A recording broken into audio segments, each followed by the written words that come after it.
শুভ সকাল বন্ধুরা, তোমরা সবাই কেমন আছো? আশা করছি খুব ভালো আছো। আমিও ভালো আছি।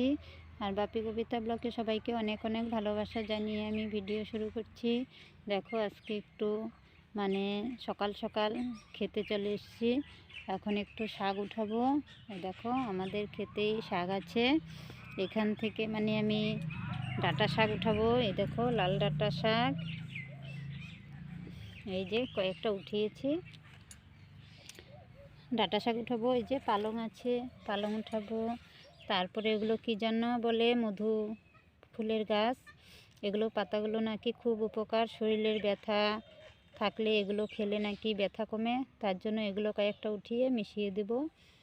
এই দেখো অনেক হয়েছে।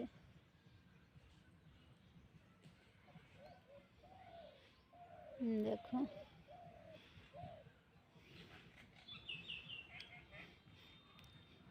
এগুলো উঠিয়ে আজকে তাড়াতাড়ি একটু রান্না করে খেয়ে দিয়ে আবার যেতে হবে বিয়ে বাড়িতে।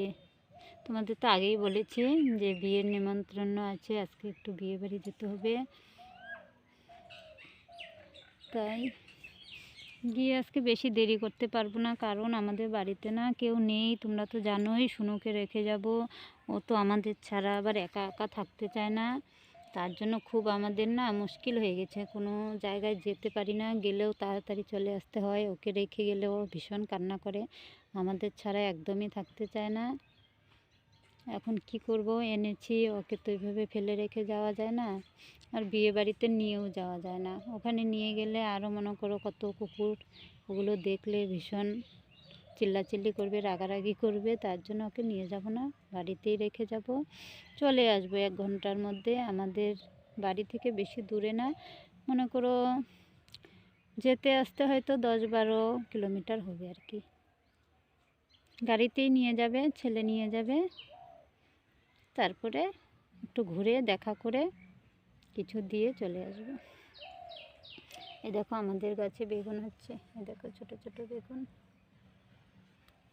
তোমাদের দাদাভাই লাগিয়ে গিয়েছিল, তখন বেশি হয়নি, হয়েছিল 1-2টা খেয়ে গেছে। দেখো সেরকম আমরা যত্ন করতে পারছি না। তার জন্যই তোমাদের দাদাভাই থাকলে হয়তো অনেক কিছু সার টার এনে দিত। প্রতিদিন জল দিয়েছে। দেখো হচ্ছে, অনেকগুলো বেরিয়েছে, এখনো বড় হয়নি। দেখো ছোট ছোট কলি, আর ফুল আছে প্রচুর।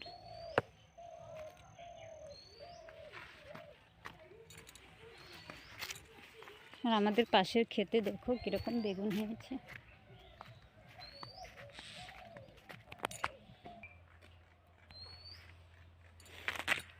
এই দেখো এই ক্ষেতে কি সুন্দর বেগুন হয়েছে। এই দেখো কত বড় বড় বেগুন, কি সুন্দর।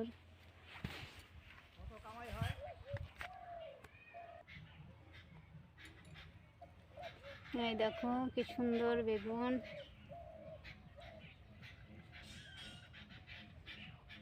অনেক হয়েছে।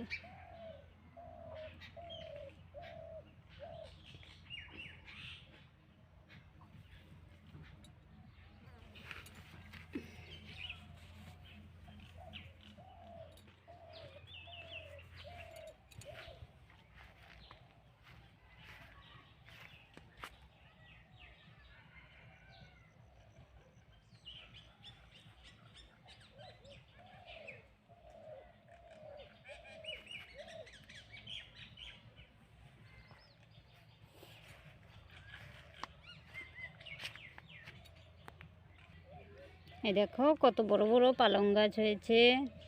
এই যে পালং শাক উঠাবো এখন। মূলা গাছ, মূলা গাছের কয়েকটা পাতা ছিঁড়ে নেব, কয়েকটা পাতা মিলিয়ে দেবো, সব মিশাল শাক বানাবো।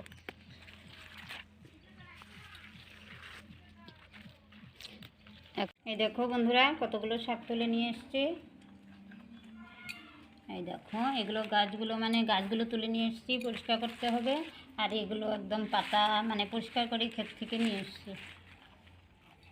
এগুলো এখন শাক বানিয়ে নেব। দেখো আর পুচু দেখো টেনে টেনে নিয়ে যাচ্ছে খাওয়ার জন্য। ও খেতে আছে, খেতে গিয়ে খাবে না, তুলে আনলে তারপরেই খাবে। কীরকম বদমাশ। খা, এগুলো খায় নে, আর এদিক থেকে নিবি না, হ্যাঁ ওগুলো খা। এই দেখো তোমাদের দাদাভাই মানে শাকগুলো ফেলে রেখে গিয়েছিল, খেয়ে গিয়েছে, কয়েকদিন খেয়েছে, কিন্তু এখনও যদি শাক উঠাই আমার খুব খারাপ লাগে, কারণ তোমাদের দাদাভাই ভীষণই ভালোবাসে শাক খেতে। এখন যেদিনই মানে উঠাই সেদিনই আমার খাই তো, কিন্তু ভীষণ কষ্ট হয় যে উনি না বেশি ভালোবাসেন, শাক বানালেই মানে খুব আনন্দে খায়। এখন কি করা যাবে? তোমরা হয়তো বলবা যে দাদাভাই নেই, এখন তুমি তাহলে শাক উঠিয়ে খাও কেন? কিন্তু এখন ফেলে রেখে গিয়েছে শাকগুলো, করতে মানে শাকগুলো তো খেতে হবে না, খাই মানে খারাপ লাগে, কী করবো, এখন কিছু করলেও করার তো নেই না, এখন থাকে বাইরে, এখন যাবেই, কী করা যাবে। এখন বানাবো। পুচু ভীষণ দুষ্ট হয়েছে, ভীষণ দুষ্ট হয়েছে, যা যা যা, যেগুলো দিয়ে এগুলো খায় না, আর খালি আসা এগুলো অত্যাচার করে, যা। দেখো আজকে কি রান্না করব, ফুলকপি দিয়ে আলু দিয়ে তরকারি আর শাক করব। দেখো শাকগুলো এখন ভালো করে বাছতে হবে, তারপরে রান্না করব। মানে আজকে একটু তাল আছে তো, তাড়াতাড়ি রান্না করে বিয়েবাড়ি যেতে হবে, তার জন্য আর বেশি কিছু রান্না করব না। এখন ফুলকপিটা কেটে নেই।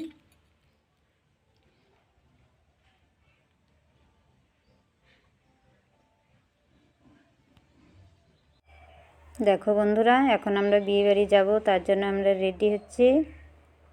মানে এখনও রাত হয়নি, বিকেলবেলায় যাব, কারণ আমরা গিয়ে দেখা করেই চলে আসব, আমরা থাকতে পারবো না বিয়ে পর্যন্ত, আমরা শুনুকে রেখে যাব। তাই শুনু আমাদের রেডি হওয়া দেখে এখনই ও কান্না করছে ভীষণ, ওকে বারান্দায় মানে গ্রিলের মধ্যে আটকিয়ে রেখে আমরা রেডি হচ্ছি, নাহলে আমার শাড়ি ওদের সবার জামা কাপড় টেনে খুলে ফেলে, ও পরতে দিবে না। ও বুঝতে পেরে যায় নতুন জামা কাপড় পরলেই যে ওরা কোথাও যাবে আমাকে রেখে, তার জন্য ও সেই মানে রাগ হয়ে যায় কান্না করে, ওর জন্য আমরা কোথাও যেতে পারি না, তার জন্য ওকে মানে রেখে আমরা যাব, গিয়ে দেখা করেই চলে আসবো, বেশি দেরি করতে পারবো না।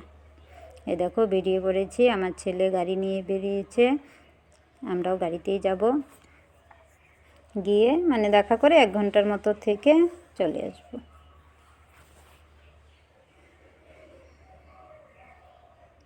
আর বেশি রাত হলে হাই রোডের রাস্তা না, বাচ্চা মানুষ গাড়ি চালায় বেশি রাত্রে, আবার রাস্তা দিয়ে আসতে ভয় লাগে। তোমাদের দাদাভাই থাকলে হয়তো একটু দেরি করে আসতো।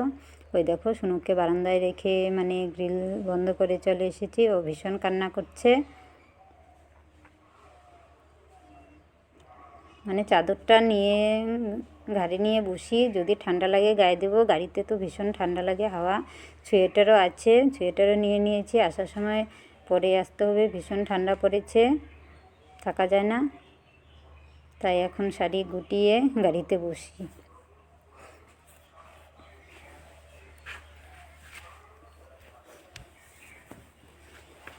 না গেলেও হয় না, আর দেরিও করা যাবে না। এই দেখো চলে এসেছি বিয়েবাড়িতে, এই দেখো আমার মেয়ে আগে এসেছে, এই যে ছেলে বসে আছে, এই দেখো বিয়ের কুঞ্জটা ভালোই সাজিয়েছে।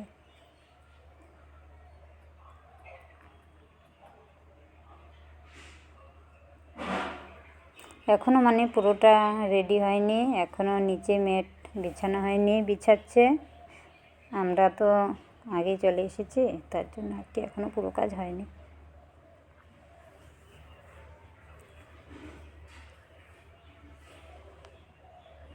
কী করবো, না আসলেও হয় না, আসতেই হবে, মানে এসে থাকতেও পারছি না, এরকম আমাদের অবস্থা হয়েছে। দেখা করে গেলাম, মানে ওইটা তো বলবে তো যে না এসেছে, যদি না আসি তাহলে একটা আরেকটা অন্যরকম দেখা যায়। এই যে এটা আমার ভাস্তি, আমার বড় দাদার মেয়ে, আর এটা আমার পিসিমণি, এই পিসিমণির মেয়েরই মেয়ে, মানে নাতনির বিয়ে আর কি।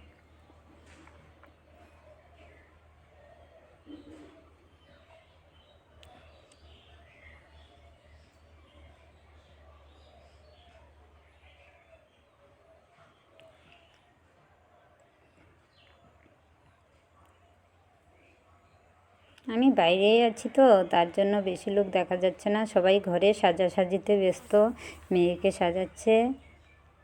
এই দেখো, এই যে এটা আমার এক ভাসুর বসে আছে, আর এই যে মেয়ে আমার ভাগ্নি হয়, ওরই বিয়ে। এতক্ষণ সাজুগুজু করছিল, তার জন্য দেখানো হয়নি। এখন এই যে সেজে বসে আছে। এই দেখো কত সাজার সরঞ্জাম। এই যে আমার ভাস্তি, সাজানো হয়ে গেছে। এখন সব এগুলো গুছিয়ে হয়তো চলে যাবে, পার্লার থেকে লোক আসে না।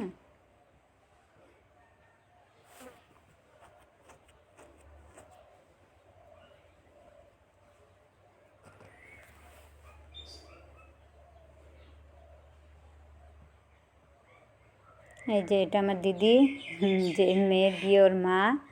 আর এই পাশে আছে আমার জামাইবাবু, দেখাবো তোমাদের অল্প। এই যে জ্যাকেট পরে বসে আছে, মাঝখানে যে বসে আছে সে আমার জামাইবাবু। আর ওই পাশে এটা আমার ভাসুর চা খাচ্ছে। সবাই রেডি হচ্ছে। আজকে তাহলে এখানেই রাখছি, আবার দেখা হবে।